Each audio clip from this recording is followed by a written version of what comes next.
ये बात उस समय की है जब मैं एक कंपनी में जॉब किया करता था। और एक दिन की बात है जब कंपनी में ज़्यादा काम होने की वजह से मुझे 4-5 घंटा ज़्यादा रुकना पड़ा था। और जब मेरा काम ख़त्म हुआ तब रात के 1:30 बज चुके थे, जिसके बाद मैं कंपनी से बस स्टॉप की ओर चला गया। और मैं आपको बता दूं कि मेरा घर कंपनी से 12 किलोमीटर की दूरी पर था, जिस वजह से मैं घर से कंपनी बस से आया जाया करता था। काली अंधेरी रात थी और पूरी जगह पर सन्नाटा पसरा हुआ था और दूर दूर तक का मुझे कोई दिखाई नहीं दे रहा था। और मुझे बस स्टॉप पर रुके हुए 40 से 50 मिनट हो चुके थे, लेकिन फिर भी कोई बस का अता पता नहीं था। और अब तक मुझे समझ आ गया था कि सुबह तक यहाँ पर कोई बस नहीं आने वाली। और अब मुझे थोड़ा थोड़ा डर भी लग रहा था और बहुत भूख भी लग रही थी, जिसके बाद मैं अपने घर के रास्ते की ओर चलने लगा, जो कि मेरी सबसे बड़ी गलती थी। और ऐसे चलते चलते मैं 1.5 से 2 किलोमीटर दूर निकल आया था। और ऐसे चलते चलते मैं जंगल वाले रास्ते तक आ चुका था। और मैं आपको बता दूं कि जंगल वाले रास्ते पर बहुत से लोगों ने भूतों को देखा है और यह बात मुझे भी पता थी। और ये सोचते हुए मैं एक साइड पर जाकर खड़ा हो गया। और अब मुझे वहाँ पर खड़े हुए बस 3 से 4 मिनट ही हुए थे कि तभी अचानक मैंने मेरी ओर एक ऑटो रिक्शा को आते हुए देखा।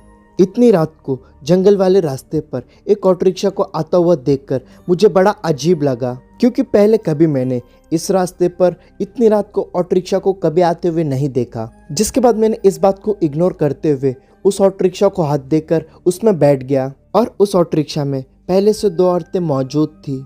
और एक और बात मैं आपको बता दूं कि उस ऑटो रिक्शा वाले ने मेरे पास आकर मुझसे कुछ नहीं कहा, केवल इशारा करते हुए मुझे ऑटो रिक्शा में बैठने को कहा। जिसके बाद बिना कुछ सोचे समझे मैं उस ऑटो रिक्शा में बैठ गया। और बैठने के तुरंत बाद मुझे सड़े हुए मांस की बदबू आने लगी।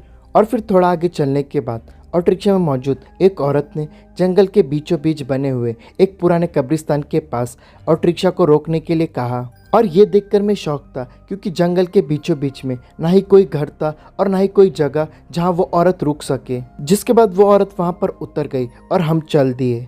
और हम थोड़ा आगे गए ही थे कि ऑटो रिक्शा में मौजूद औरत ने कहा कि क्या तुमने उस औरत के पैर देखे थे?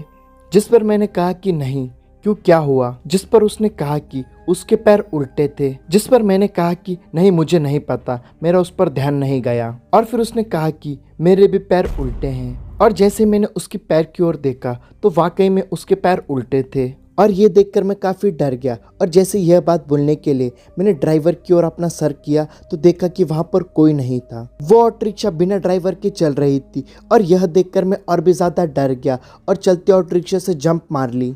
और जंप मारने के तुरंत बाद मैं बेहोश हो गया। और फिर सुबह मुझे एक आदमी ने जगा कर मुझे अपने घर छोड़कर आया। जिसके बाद मैंने पूरी घटना उस आदमी और अपने घर वालों को बताई। और ये सुनकर सब हैरान हो गए। और इस घटना के बाद मैं कभी भी उस रास्ते पर रात के समय नहीं गया। और आज भी जब कभी मैं उस घटना को याद करता हूँ तो मेरे रोंगटे खड़े हो जाते हैं। यहाँ तक वीडियो देख रहे हो तो वीडियो को लाइक और चैनल को सब्सक्राइब करना और स्क्रीन पर दिख रहे वीडियोस को ज़रूर देखना।